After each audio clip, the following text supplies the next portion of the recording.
Hello friends, make your future with us में आपका स्वागत है। दोस्तों, आज अपना टॉपिक है संख्या पद्धति या नंबर सिस्टम।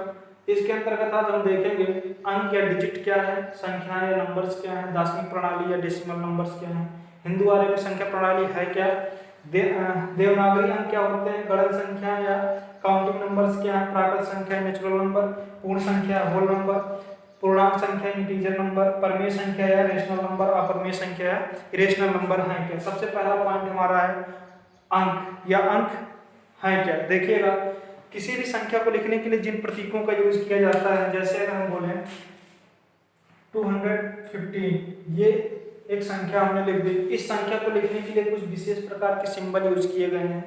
इस तरह के 3 सिंबल है। इन्हीं सिंबल्स को हम क्या कहते हैं, अंक कहते हैं। तो अंक की डिफिनीशन समझ में आई होगी। किसी भी संख्या को लिखने के लिए जिन प्रतीकों का यूज किया जाता है उन्हें क्या कहा जाता है, अंक कहा जाता है। और अंकों की संख्या टोटल कितनी है, तो आप बोलोगे अंकों की संख्या टोटल 10 है। कहां से कहां तक है, 0 से लेकर 9 तक आप काउंट करेंगे, इनको कितना आएगा, 10 ही आएगा। तो अंक समझ में आया होगा। संख्या क्या होती है, देखिएगा, संख्या जब 2 या 2 से अधिक अंकों को एक साथ लिखा जाता है, जब 2 या 2 से अधिक अंकों को एक साथ लिखा जाता है तो किसका निर्माण होता है, संख्याओं का निर्माण होता है। जैसे 2 और 3 मिलकर एक संख्या बनाते हैं जिसको हम 23 या 23 कहते हैं। 2, 1, 5 मिलकर के एक संख्या बनाते हैं जिसको हम 215 या 215 कहते हैं। ये संख्या की डिफिनीशन है। संख्या की डिफिनीशन क्या होगी, जब 2 या 2 से अधिक अंक मिलते हैं तो किसका निर्माण होता है, संख्याओं का निर्माण होता है। अब किसी भी संख्या को लिखने के लिए हम जिसका यूज करते हैं, जिस प्रतीकों का यूज करते हैं उसको क्या कहते हैं, अंक कहते हैं। और अंकों की संख्या कितनी है, टोटल 0 से लेके 9 तक टोटल अंकों की संख्या कितनी है, 10 है। आगे देखिएगा, लिखा है दार्शनिक प्रणाली या डेसिमल सिस्टम। बोले तो हिंदू आर्यभट्ट संख्या प्रणाली कहते किसे हैं। इन्हीं 10 प्रतीकों की सहायता से 0 से लेकर 9 तक के जो प्रतीक हैं, इनकी सहायता से यदि कोई संख्या लिखते हैं, जैसे हमने 215 और जो 23 लिखा है, इसमें किसका यूज किया गया है, 0 से लेके ये 9 तक के जो प्रतीक हैं इनका यूज किया गया है। तो जब 0 से लेकर 9 तक के प्रतीकों का यूज करके कोई संख्या लिखी जाए तो हम उसको कहते हैं कि ये संख्या दार्शनिक प्रणाली या हिंदू आर्यभट्ट संख्या प्रणाली में लिखी गई। उम्मीद है समझ में आया होगा दार्शनिक प्रणाली है क्या। यदि इन्हीं 10 प्रतीकों की सहायता से कोई अंक लिखा जाए, कोई संख्या लिखा जाए, तो हम कहेंगे कि ये जो लिखने का तरीका है ये हिंदू आर्यभट्ट संख्या प्रणाली या दार्शनिक प्रणाली में है।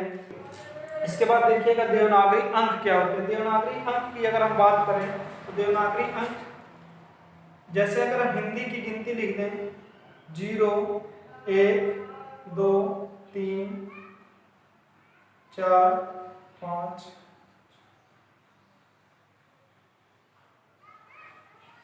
ये जो अंक हैं 0 से लेकर 9 तक, 0 से अगर इस तरह 0, 1, 2, 3, 4 अगर हिंदी के अंक लिखे गए हैं तो हम बोलेंगे ये देवनागरी अंक हैं।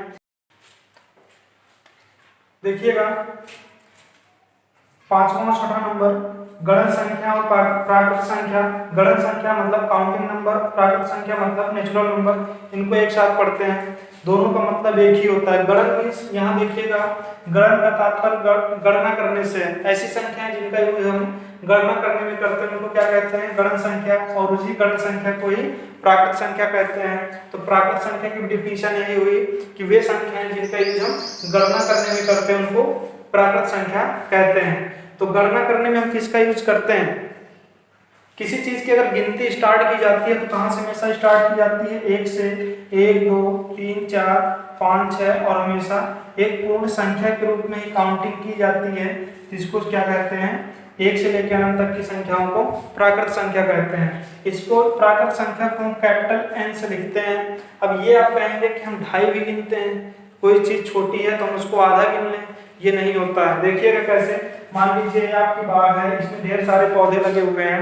अगर हम कहें इसको गिन के बताइए तो आप इसको एक नंबर देना शुरू करेंगे, 1, 2, 3, 4, 5, 6, 7, 8, 9, 10, 11, 12, 13। आपने किसी भी पेड़ को चाहे छोटा हो या बड़ा हो, आपने ना तो उसको एक अंक से ज्यादा बढ़ाया है ना एक अंक से कम बढ़ाया है, तो वही हम कह रहे हैं कि जब भी हम गणना करते हैं तो हमेशा एक पूर्ण संख्या के रूप में गणना करते हैं, चाहे वो वस्तु छोटी हो या बड़ी हो। इस आकृति और इस आकृति में देखिएगा, ये बड़ी है ये छोटी, इसको भी हमने एक स्पेशल अंक दिया और एक स्पेशल अंक इसको भी, दोनों को हमने पूर्ण संख्या ही दिया है, ना कि इसको 2 से थोड़ा बढ़ा दिया होता या इसको 6 से थोड़ा कम कर दिया होता, ऐसा कुछ नहीं किया हमने। इसलिए जब भी हम किसी वस्तु की गणना करते हैं तो हमेशा किस रूप में करते हैं, पूर्णांक रूप में करते हैं। वे सभी नंबर्स जिनका प्रयोग हम गणना करने में करते हैं उनको क्या कहते हैं, प्राकृत संख्या कहते हैं। तो प्राकृत संख्या की डिफिनीशन हो गई, 1 से लेके अनंत तक की संख्या क्या कहलाती हैं, प्राकृत संख्या कहलाती है। यहाँ से क्वेश्चन बनते हैं, देखिएगा पहला क्वेश्चन, सबसे छोटी प्राकृत संख्या कौन सी है। सबसे छोटी प्राकृत संख्या का तात्पर्य है कि सबसे पहले आपने कहाँ से स्टार्ट किया था गिनना, 1 से गिनना स्टार्ट किया था, सबसे छोटी प्राकृत संख्या कौन सी हुई, 1 हुई। दूसरा क्वेश्चन, सबसे बड़ी प्राकृत संख्या कौन सी है। तो जितने जैसे जैसे पेड़ उगते जाएंगे वैसे वैसे आपकी काउंटिंग बढ़ती जाएगी। तो सबसे बड़ी प्राकृत संख्या की जो है हम लिमिट नहीं निर्धारित कर सकते कि सबसे बड़ी प्राकृत संख्या है कौन सी। अगर मानते हैं आप कि सबसे बड़ी प्राकृत संख्या मान लो 1 करोड़, आपने बोला, हमने कहा 1 करोड़ के बाद भी तो एक संख्या आती है, 1 जोड़ दीजिए, 1 करोड़ 1, इसलिए सबसे बड़ी प्राकृत संख्या हम निर्धारित नहीं कर सकते। दूसरा देखिएगा, 2 क्रमागत प्राकृत संख्या, 1 के बाद कौन सी आई है, 2 आई है। 2 क्रमागत प्राकृत संख्या के बीच कितने का अंतर होता है, हमेशा 2 क्रमागत प्राकृत संख्या के बीच 1 का अंतर होता है। क्रमागत का मतलब है क्रम से आने वाली, 1 के बाद क्या आया 2, दोनों में कितने का अंतर है, 2 में से 1 घटाइए 1। मान लीजिए 3 के बाद 4 आता है, ये भी क्रमागत है, दोनों का अंतर कितना आता है, 1। तो 2 क्रमागत प्राकृत संख्याओं के बीच में कितने का अंतर आता है, 1 का अंतर आता है, चाहे जितनी हो। मान लीजिए 417, इसके बाद कौन सी आएगी, 418 आएगी, दोनों के बीच कितने का अंतर है, 1। तो जितनी भी प्राकृत संख्याएं हैं उनके 2 क्रमागत प्राकृत संख्या के बीच में हमेशा कितने का अंतर आता है, 1 का अंतर आता है, ये बात ध्यान रखिएगा। इसके बाद देखिएगा, यहाँ एक क्वेश्चन है, ये कुछ सवाल दिए गए हैं, 7 सवाल हैं, इसमें से हमें प्राकृत संख्या का चुनाव करना है कि कौन कौन सी प्राकृत संख्या है। वीडियो को पॉज कीजिएगा, एक बार कोशिश कीजिएगा कि आप निर्धारित कीजिए कि इसमें से प्राकृत संख्या कौन कौन सी है, कौन कौन सी प्राकृत संख्या नहीं है। इसके बाद वीडियो आगे बढ़ाइएगा। देखिएगा, हम चूज करते हैं प्राकृत संख्या है कौन सी। पहला विकल्प, क्या 2 प्राकृत संख्या है, क्या 2 का यूज हम किसी वस्तु को गिनने में करते हैं। हाँ, 2 का यूज हम किसी वस्तु को गिनने में करते हैं, 2 क्या है, एक प्राकृत संख्या है। इसके बाद देखिएगा 417, क्या हम किसी वस्तु को गिनने में हमारी गिनती में 417 आता है। हाँ बोलोगे आता है। अगर मान लीजिए ऐसे ढेर सारे पेड़ होते तो एक गिनती आती ना 417, तो 417 का प्रयोग हम गिनती करने में, किसी वस्तु की गणना करने में करते हैं, इसलिए 417 क्या एक प्राकृत संख्या है। इसके बाद देखिएगा तीसरे नंबर को 41.7। 41.7 से क्या मतलब है, 41.7 से मतलब यह है कि 41 से ज्यादा है लेकिन 42 से कम है।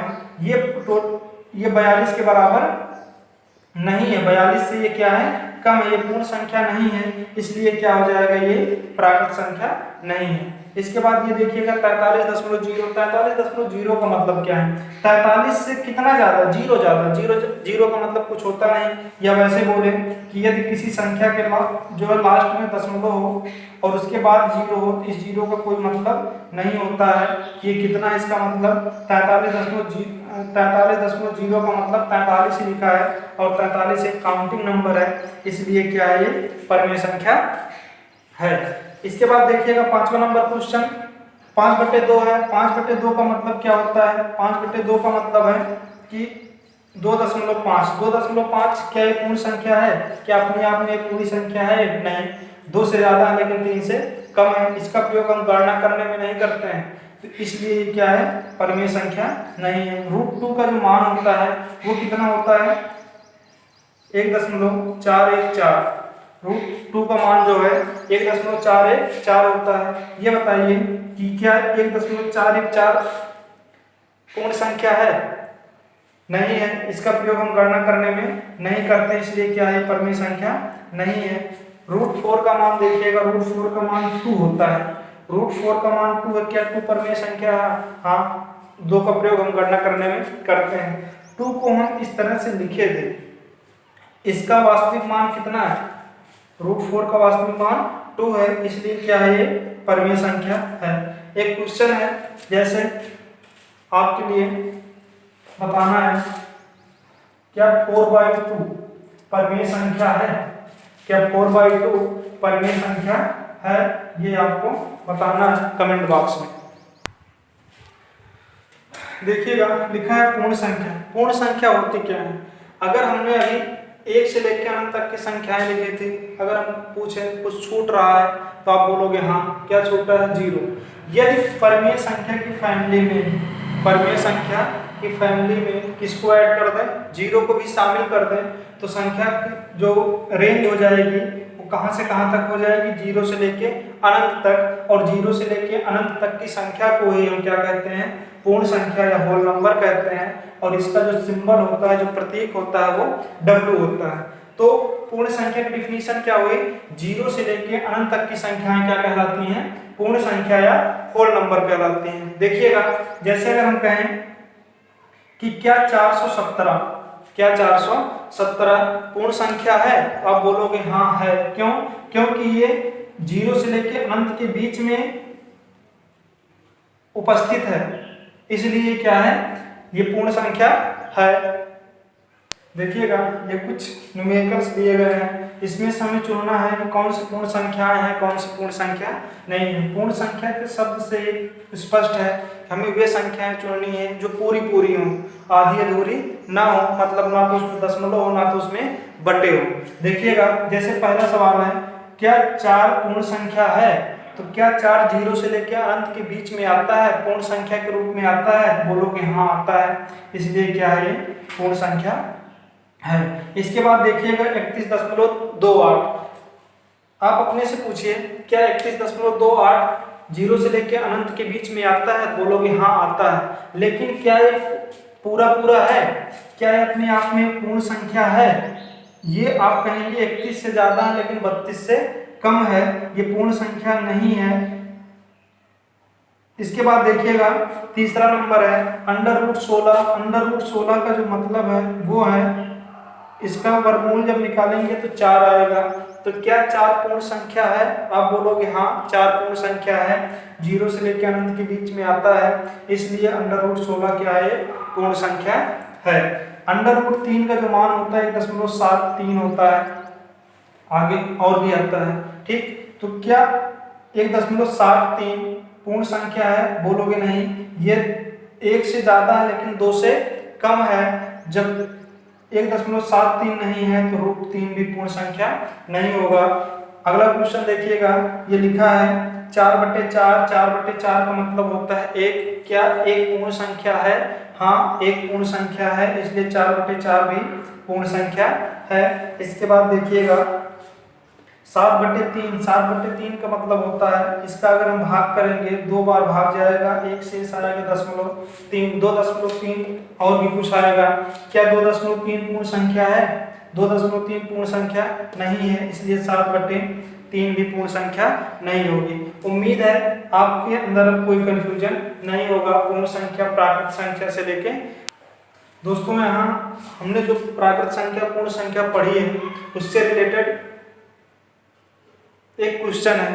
वो क्वेश्चन ये है, आपको बताना है, कमेंट बॉक्स में रिप्लाई करना है, सभी पूर्ण संख्याएं प्राकृत संख्याएं होती हैं क्या?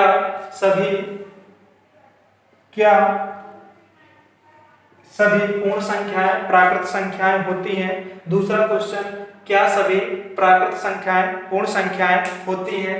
अगर पहला आपका सही कथन है तो आपको पहले 1 नंबर लिख के S लिखना है। अगर ये कथन गलत है तो आपको 1 नंबर लिख करके नो लिखना है। ऐसे दूसरे क्वेश्चन का भी आपको रिप्लाई देना है कि क्या सभी प्राकृत संख्याएं पूर्ण संख्याएं होती हैं। यदि हाँ तो आपको यस लिखना है, यदि नहीं होती हैं तो आपको नो लिखना है। इसका जवाब कमेंट बॉक्स में जरूर दीजिएगा। देखिएगा लिखा है पूर्णांक संख्याएं। पूर्णांक शब्द को अगर हम तोड़ेंगे तो लिखा है पूर्ण अंक, पूरा अंक। सभी जितने भी पूरे अंक हैं, चाहे पॉजिटिव हो, चाहे निगेटिव हो, चाहे 0 हो, वो सब क्या कहलाते हैं? पूर्णांक आते हैं। पूर्णांक के अंतर्गत 3 प्रकार के अंक आते हैं।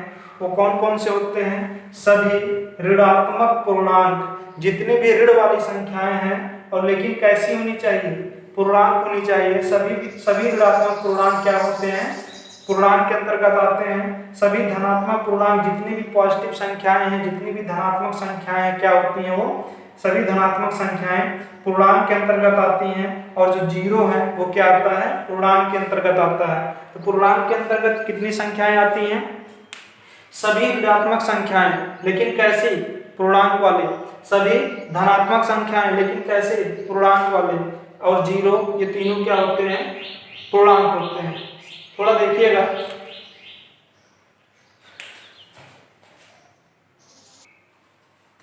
देखिएगा यहाँ 11 सवाल दिया गया है, इसमें से हमें ढूंढना है कौन पूर्णांक है कौन से नहीं है।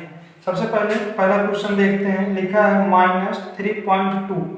क्या 3.2 हमें चिन्ह से नहीं मतलब, चाहे पॉजिटिव हो चाहे नेगेटिव हो तो पूर्णांक होता है, लेकिन ये डिजिट जो है ये पूर्ण अंक होना चाहिए। क्या 3.2 पूर्ण है, नहीं है, दशमलव लगा है इसलिए ये पूर्णांक नहीं है। 4.0 जो है, अगर दशमलव के बाद जीरो उसके बाद कोई संख्या ना हो तो दशमलव का कोई मतलब नहीं होता है। इसका मतलब 4.0 4 के बराबर है, और 4 क्या है, एक धनात्मक पूर्णांक है, इसलिए ये पूर्णांक है। देखिएगा -3 लिखा है। माइनस, ये क्या जो संख्या है ये पूर्णांक है, हाँ पूरे पूर्णांक है। माइनस हो या प्लस हो सभी पूर्णांक होते हैं, ये भी क्या है, पूर्णांक है। -4/2 लिखा गया है। -4/2 का मतलब ये है कि 4/2 का मतलब क्या होता है, क्या ये 4/2 पूर्णांक है।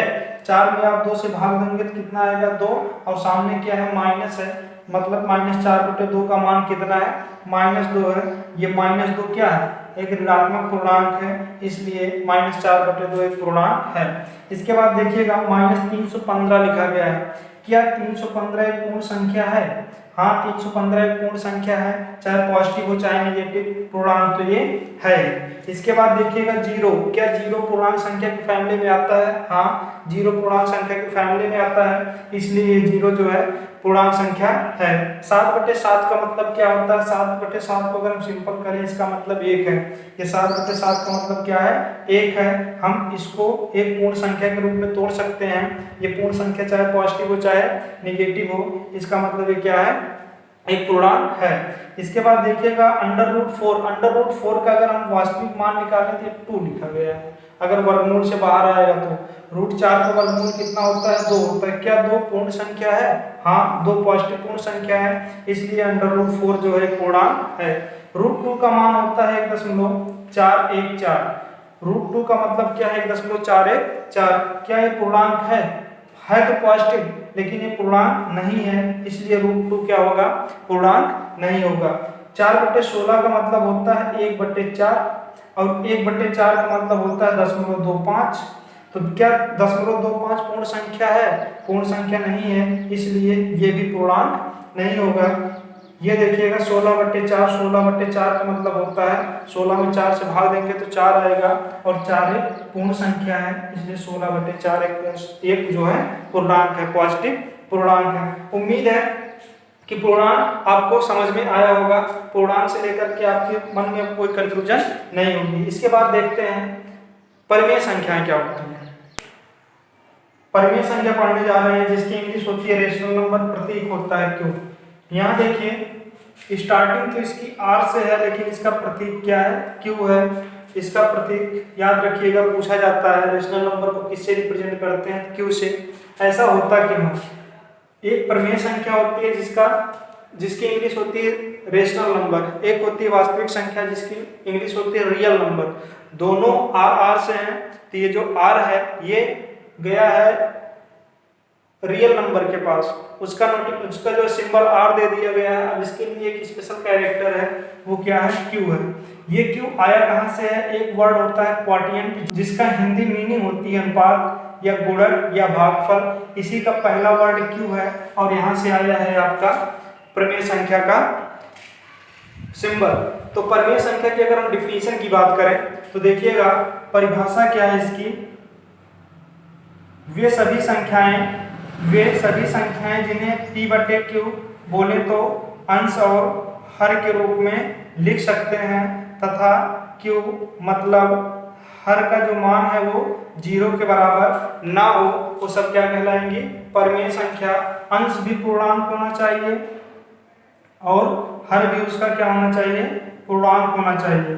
यदि ये कंडीशन फॉलो होती है किसी भी वैल्यू में तो क्या कहलाएंगी? सब वे संख्याएं जो हैं परिमेय संख्या कहलाएंगी। फिर से देखिएगा, वे सभी संख्याएं जिन्हें हम p बटे क्यू बोले तो अंश और हर, जहां अंश भी पूर्णांकों और हर भी पूर्णांकों के रूप में लिख सके, तथा हर का जो मान है वो कभी भी किसके बराबर नहीं होना चाहिए? 0 के बराबर नहीं होना चाहिए। वे सभी संख्याएं क्या कहलाएंगी?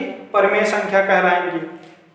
देखिएगा, तो अगर कोई भी संख्या हो इस फॉर्म में लिखी जा सके तो क्या कहलाएगी?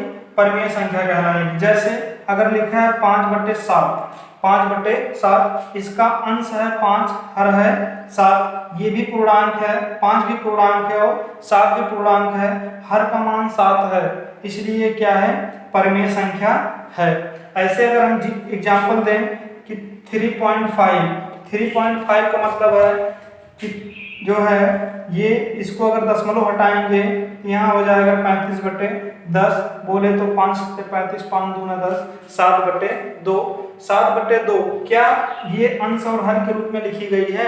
हाँ लिखी गई है। अंश को 7 है, अंश में 7 है, हर में 2 है और हर का मान 0 के बराबर नहीं है, इसलिए ये एक परिमेय संख्या है। मतलब 3.5 एक परिमेय संख्या है। जैसे अगर हम लिखें 4, आपको से पूछा जाए क्या 4 एक परिमेय संख्या है? आप बोलोगे चेक करते हैं, क्या 4 को हम 4/1 लिख दें जिसके मान में कोई परिवर्तन होगा? मतलब 4 में हम अगर 1 से भाग दें तो तब भी तो 4 ही आएगा। इसका मतलब 4 को देखिए 4/1 लिखा, अंश में 4 है और हर में 1 है, अंश भी पूर्णांक है और हर भी पूर्णांक है, इसलिए क्या है? एक परिमेय संख्या है। और भी एग्जाम्पल है, मान लीजिए लिखा गया है 22/7, 22/7 का मतलब क्या है? ऊपर 22 है, नीचे क्या है? 7 है, ये भी पूर्णांक है, ये भी पूर्णांक है, हर का मान 0 नहीं है, इसलिए एक परिमेय संख्या है। जैसे अगर हम ये लिखें 0/7, 0/7, देखिएगा 0 ये है क्या? 0 भी पूर्णांक है, 7 भी पूर्णांक है, पहली कंडीशन फॉलो हो गई, पूर्णांक बटे पूर्णांक। इसके बाद क्या है कि जो हर है वो 0 नहीं होना चाहिए, यहाँ अंश 0 है चलेगा, लेकिन हर का मान 0 नहीं होना चाहिए, इसलिए क्या है? परिमेय संख्या है। इसी को अगर हम ऐसे लिख दें 7/0, 7/0, अब देखिएगा यहाँ क्या है? अंश में 7 है और हर में 0 है, ये भी पूर्णांक है और ये भी पूर्णांक है, लेकिन जो हर है वो कितना है? 0 है, हर का मान 0 नहीं होना चाहिए, इसलिए ये परिमेय संख्या नहीं है। तो आपको परिमेय संख्या अगर चेक करना हो तो पहली कंडीशन क्या होती है? ऊपर भी पर जो है अंश भी पूर्णांक होना चाहिए और हर भी पूर्णांक होना चाहिए, हर का मान कभी भी 0 नहीं होना चाहिए। अगर 0 है हर का मान तो कभी भी जो है परिमेय संख्या नहीं होगी, अंश का मान 0 हो सकता है। इसकी एक डिफिनीशन और होती है, देखिएगा लिखा है परिमेय संख्या का दशमलव निरूपण। अगर हम परिमेय संख्या को दशमलव के रूप में निरूपित करें तो होना क्या चाहिए? देखिए 1/2 का मतलब है 2 से हमें 1 में भाग देना है, जब हम 2 से भाग देंगे तो कितनी बार जाएगा? ये आपका जाएगा 0.5 आंसर आ जाएगा। लेकिन अगर हम 1 में 3 से भाग दें, ये कितना आएगा? 0.333333, कुछ इस तरह से आएगा। देखिएगा अगर हम 2 से 1 में भाग करें, दशमलव लगाएंगे, 0 हो जाएगा, 5 बार जाएगा, 2 पंचे 10 कट के 0 आ गया, शेषफल यहाँ क्या आया? 0 आ गया। लेकिन अगर हम 1 में ही 3 से भाग दें, दशमलव लगेगा, यहाँ 0 आएगा, अब 3 बार जाएगा, ये 9 आएगा, फिर 3 बार जाएगा, ये फिर 9 आएगा, फिर ऐसे ही ये कभी कटने वाला नहीं है।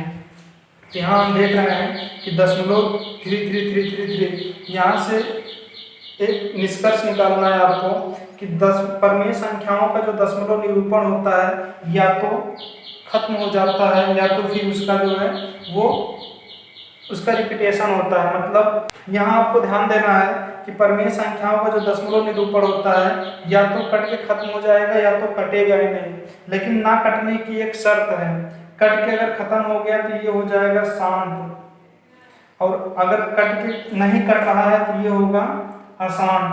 अगर अशांत है तो उसके साथ एक कंडीशन और फॉलो होनी चाहिए, इसकी पुनरावृत्ति होनी चाहिए। जो भी संख्या है, ये नहीं कहते कि 3 ही बार बार आए, एक नंबर ऑफ सेट का जो है रिपीटेशन होना चाहिए बार बार।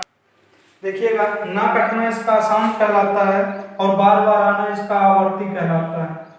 मतलब क्या है कहने का मतलब ये है कि यदि कोई परमीय संख्या है, उसको अगर दशमलव निरूपण उसका यदि हम दशमलव निरूपण करेंगे तो या तो शांत भिन्न के रूप में आएगा दशमलव भिन्न के रूप में, या तो वो अशांत दशमलव भिन्न के रूप में आएगा। लेकिन अगर अशांत दशमलव भिन्न के रूप में आता है मतलब उसका शेषफल 0 नहीं आता है, तो आवर्ती होना चाहिए। आवर्ती होने का मतलब ये है कि किसी निश्चित जो संख्या है, कोई एक निश्चित संख्या, उसकी बार बार पुनरावृत्ति होनी चाहिए। यहाँ 3 बार बार आ रहा है, इसलिए क्या है, आवर्ती है। तो उम्मीद है ये दोनों बातें समझ में आई होंगी कि परमीय संख्याओं का दशमलव निरूपण शांत भी होता है और अशांत भी होता है। लेकिन अगर अशांत है तो उसका क्या होना चाहिए, आवर्ती होना चाहिए, तभी वो जो है परमीय संख्या होगा, नहीं तो परमीय संख्या नहीं होगा।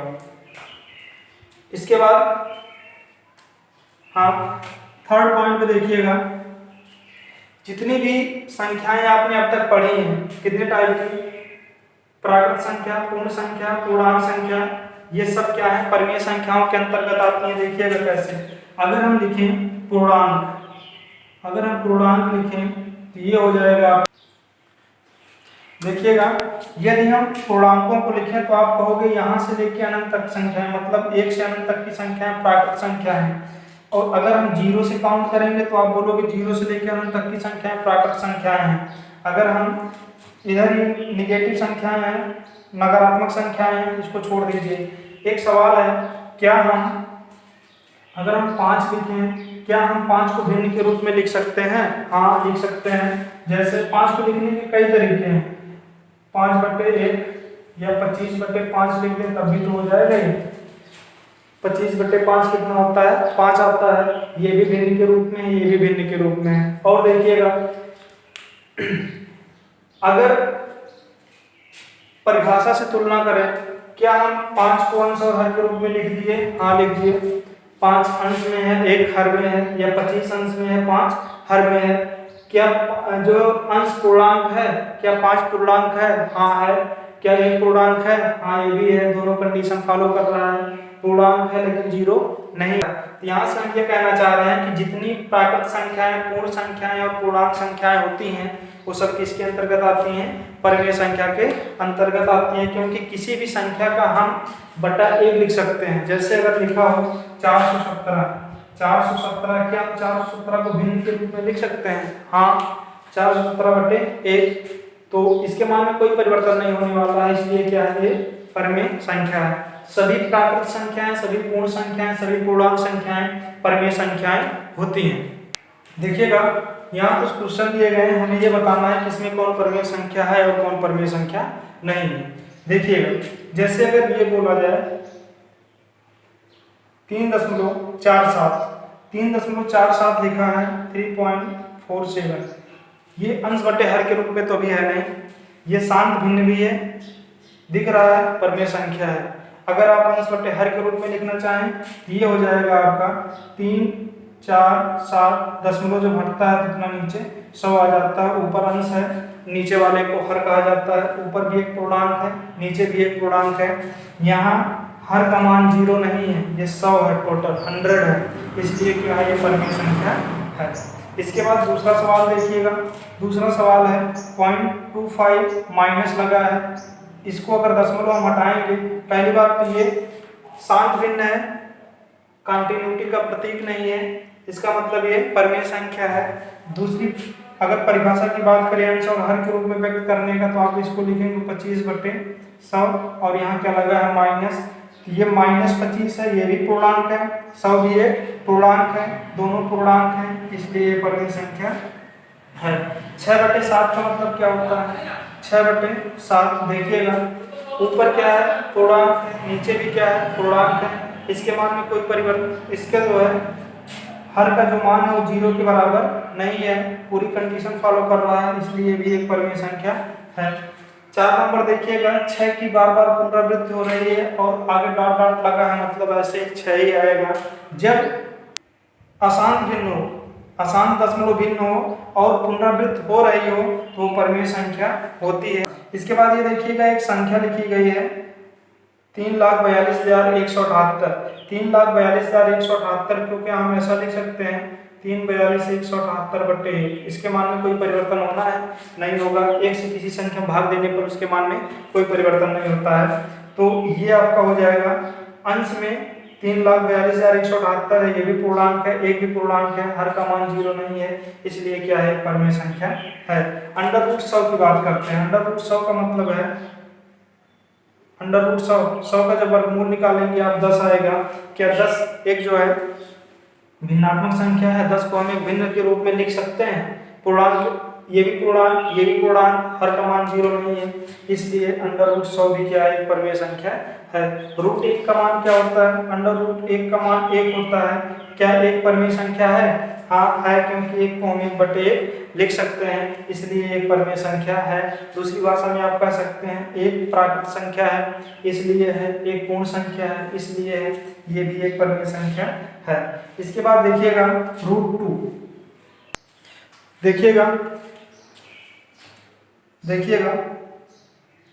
√2 का मान दशमलव के 8, 10, 12 अंकों तक जो है इतना होता है।